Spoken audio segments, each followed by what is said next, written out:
മാതൃത്വം കരുതലിന്റെ കരങ്ങളിൽ. ഇനി പുഞ്ചിരിയോടെ വരവേൽക്കാം ആ വലിയ സന്തോഷം. നിംസ് ഹോസ്പിറ്റൽ, വണ്ടൂർ, മലപ്പുറം. തൊഴിലാളികളെ ഭീതിയിലാക്കി മൂന്നാം ദിവസവും കടുവ പുല്ലങ്കോട് എസ്റ്റേറ്റിലെത്തി. ബുധനാഴ്ച വേട്ടയാടി പിടികൂടിയ കാട്ടുപന്നിയുടെ അവശേഷിക്കുന്ന ഭാഗം തിന്നാൻ വ്യാഴാഴ്ചയും വെള്ളിയാഴ്ച പുലർച്ചെയുമാണ് കടുവ എത്തിയത്. തൊഴിലാളികളുടെയും ജീവനക്കാരുടെയും ജീവൻ രക്ഷിക്കാൻ നടപടി ത്വരിതപ്പെടുത്തണമെന്ന് estate senior assistant general manager VP Veerankutty ആവശ്യപ്പെട്ടു.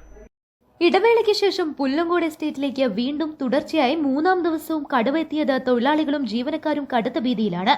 തൊഴിലാളികളുടെയും ജീവനക്കാരുടെയും സുരക്ഷയ്ക്ക് വേണ്ടി നടപടി സ്വീകരിക്കണം.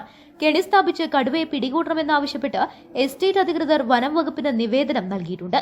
ബുധനാഴ്ച പുലർച്ചെയാണ് വലിയ പന്നിയെ കടുവ വേട്ടയാടി പിടികൂടി കുറച്ചു ഭാഗം തിന്നത്. തുടർച്ചയായി മൂന്നാം ദിവസവും കടുവ സ്ഥലത്തെത്തി. ഇനിയും അവശേഷിക്കുന്ന ഭാഗം കൂടി തിന്നാനായി കടുവ എസ്റ്റേറ്റിലെത്തുമെന്ന് വനം വകുപ്പ് നേരത്തെ മുന്നറിയിപ്പ് നൽകിയിരുന്നു. അടുത്ത ദിവസങ്ങളിൽ വീണ്ടും കടുവ ഇറങ്ങുമെന്ന് തന്നെയാണ് നിഗമനം. ക്യാമറ സ്ഥാപിക്കുകയും കടുവയുടെ നീക്കങ്ങൾ ശാസ്ത്രീയമായി നിരീക്ഷിക്കുകയും സുരക്ഷ ഒരുക്കുകയും ചെയ്യണമെന്നാണ് തൊഴിലാളികൾ പറയുന്നത്. പുല്ലങ്കോട് എസ്റ്റേറ്റിലെ 2013 റീപ്ലാന്റിംഗ് ഏരിയയിൽ കഴിഞ്ഞ ബുധനാഴ്ച മുതൽ തുടർച്ചയായ 3 ദിവസം കടുവയുടെ സാന്നിധ്യമുണ്ടായിരിക്കുന്നു.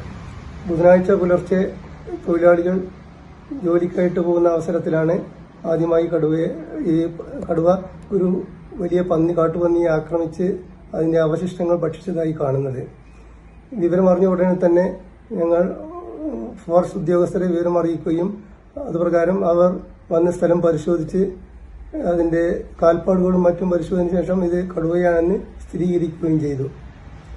അപ്പോൾ അതിന് ആവശ്യമായ ശ്രദ്ധ മുൻകരുതൽ സ്വീകരിക്കണമെന്ന് ഞങ്ങളോട് ആവശ്യപ്പെടുകയും ഞങ്ങളും തന്നെ ഫോറസ്റ്റ് അധികാരികൾ കൊണ്ട് ഇതിന് വേണ്ട സത്വര നടപടികൾ സ്വീകരിക്കണമെന്ന് അഭ്യർത്ഥിക്കുകയും ചെയ്തിട്ടുണ്ട്. ഇത് കാരണം തൊഴിലാളികൾ വളരെ ഭീതിയോടെയാണ് ജോലിക്ക് പോകുന്നത്. ഇവിടുത്തെ ജനങ്ങളുടെ, തൊഴിലാളികളുടെയും മറ്റ് ആളുകളുടെയും ജീവൻ തന്നെ അപകടത്തിലുള്ള ഒരു അവസ്ഥയാണുള്ളത്. അതുകൊണ്ട് ഈ കാര്യം ഫോറസ്റ്റ് ഉദ്യോഗസ്ഥരുടെ ശ്രദ്ധയിൽപ്പെടുത്തുകയും അതിനാവശ്യമായ നടപടി എത്രയും പെട്ടെന്ന് കൈക്കൊള്ളാമെന്നവർ ഉറപ്പു നൽകുകയും ചെയ്തിട്ടുണ്ട്.